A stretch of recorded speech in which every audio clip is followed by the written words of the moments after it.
Aleppo in Syria has been a war zone for the last 4 years, subjected to one siege after another, each increasing the toll of hardship for those who live there.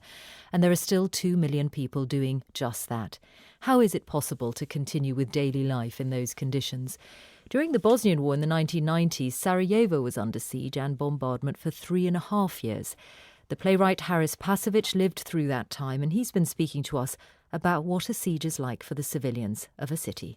It is not possible to describe it because the war is everything different than ordinary life. It is a great suffering. People who are trapped in the siege, they are deprived of all basic human needs, including food and water, and that's something which shouldn't happen to anyone anywhere. Was it possible to think beyond those basic needs, food, water, safety? Of course, because something that happened before during the Warsaw Ghetto or during the siege of Leningrad, that people tried to continue their daily activities in whatever way they could in order to survive, not only physically but also mentally, to maintain sanity, to maintain their feeling of human dignity.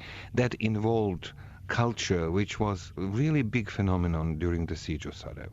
What did that mean to you? What did you try and do to take your mind to a different place? I was director of an international theater and film festival, and we staged the theater plays, we organized the exhibitions, and we organized the first Sarajevo Film Festival. It was during the siege. This film tells us about traveling and about dreams.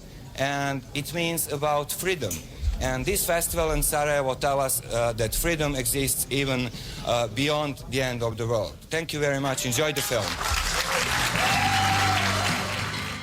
Were people able to come to a performance and forget what they were living through? Actually, it was quite a specific phenomenon because people risked their lives to come to see theater play or a film or to listen to the concert. They used to go, because there was no public transportation, so they used to go on foot, even 10 miles, risking their lives literally to arrive to the venue to see a theater play. That was very profound. That was something that told us that human nature is not only about food and water. Human nature is much more complex than that. What was the hardest time in that period? Everything was the hardest time, because every morning when you part from your family, you don't know whether you will meet your family alive or in one piece when you come back home. Your friends were dying on a daily basis. So it's not so much the lack of these basic needs, that you somehow get away with the fact that there is no enough food or whatever. We lost, kilos and kilos. All of us looked like prisoners of a concentration camp. But the hardest thing was to know that the rest of the world was watching on a daily basis our suffering, and that it allowed that to happen. Do you feel that again when you look at what's happening at Aleppo, although in comparison we have very little reporting of what it's like in Aleppo at the moment?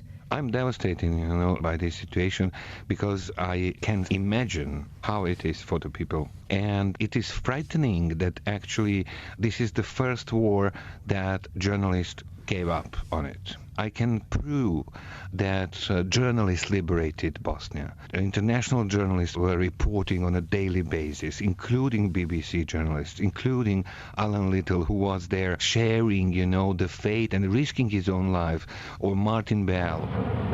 In the 2 days since the United Nations withdrew from the airport, the city has been under almost constant bombardment. The firing has gone both ways since it is not defenseless.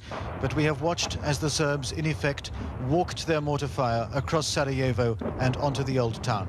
What would you say to a young person living in Aleppo right now if you were able to speak to them? I would give them a hug. They need to feel that we are compassionate, and to remain their human dignity is the most important thing of all. You haven't used the word hope. You have not said I would give them hope. Because it would be very hypocritical, How can we give them hope? To give them a hope would be to lie them, and I don't want to lie them. Haris Pasovic, thank you.